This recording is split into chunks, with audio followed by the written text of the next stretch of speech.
دشمن اپنا پورا زور لگا کر لاہور پہنچنے کی کوشش کر رہا تھا۔ ہر طرف گولیوں کی ٹٹراہٹ اور ٹینکوں کے دھماکے گونج رہے تھے۔ پاک فوج کے حوصلے بلند تھے۔ وہ دشمن کے سامنے سیسا پلائی دیوار، یہ بھی محاورہ ہے، سیسا پلائی دیوار یعنی لوہے کی سلاح کی طرح مضبوط دیوار، یعنی سیسا پلائی دیوار کی طرح جم کر کھڑی ہو گئی تھی۔ پاک فضائیہ بھی اس موقع پر اپنے فوجی جوانوں کے شانہ بشانہ یعنی ساتھ ساتھ کھڑی تھی، اور فضائیہ کے شاہین اب تک درجنوں بھارتی جنگی جہاز گرا چکے تھے۔ میجر عزیز بھٹی جس پوسٹ پر موجود تھے، اس کا علم دشمن کو ہو چکا تھا۔ وہ یہاں پر شدت سے حملہ کر رہا تھا، شدت سے یعنی لگاتار حملہ کر رہا تھا۔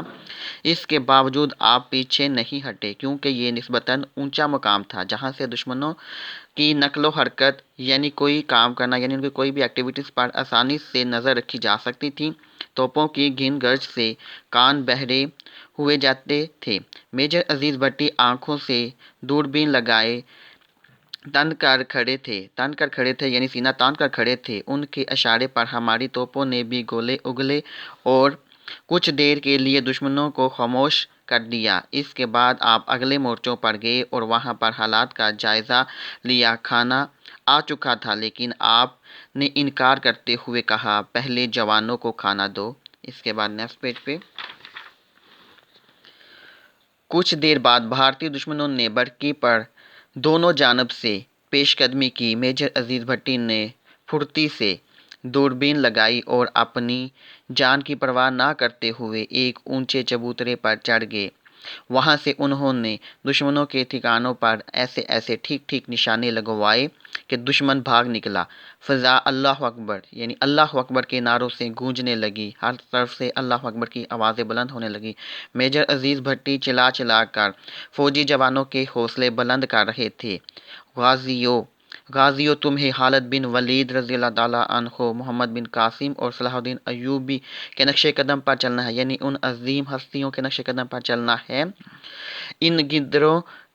ان گدڑوں نے ہماری پاک زمین پر قدم رکھنے کی جو ہمت کی ہے، انہیں اس کا مزہ چکھا دو۔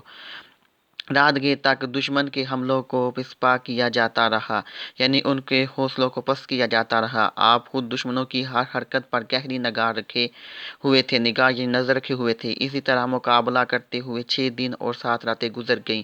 میجر عزیز بھٹی لگاتار جاگ رہے تھے۔ آپ نے اپنے ساتھیوں کے ہمراہ بے جگری یعنی بہت بہادری سے لڑتے ہوئے نہ صرف دشمن کے دانت کھٹے کر دیے، بلکہ اس کا یہ ناپاک عزم یعنی ناپاک ارادہ وہ بہت جلد لاہور پر قبضہ کر لے گا بھی خاک میں ملا دیا۔ آج 12 ستمبر 1965 کی صبح تھی۔ میجر عزیز بھٹی دشمنوں کے توپ خانے کا جائزہ لینے کے لیے نہر کی پٹری سے اوپر چلے گئے۔ یہ خود کو خطرے میں ڈالنے والی بات تھی، کیونکہ دوسری جانب سے دشمن لگاتار گولیاں برسا رہا تھا۔ ایک سپاہی نے آپ کو خطرے سے آگاہ کر کے اوپر چڑھنے سے روکا تو وطن کا یہ عظیم بیٹا بولا، بلا شبہ یعنی بے شک یہاں خطرہ ہے، لیکن نیچے سے دشمنوں پر نظر نہیں رکھی جا سکتی۔ موت اور زندگی تو اللہ کی طرف سے ہے، اور اگر میرے نصیب میں شہادت ہی ہے تو زہ نصیب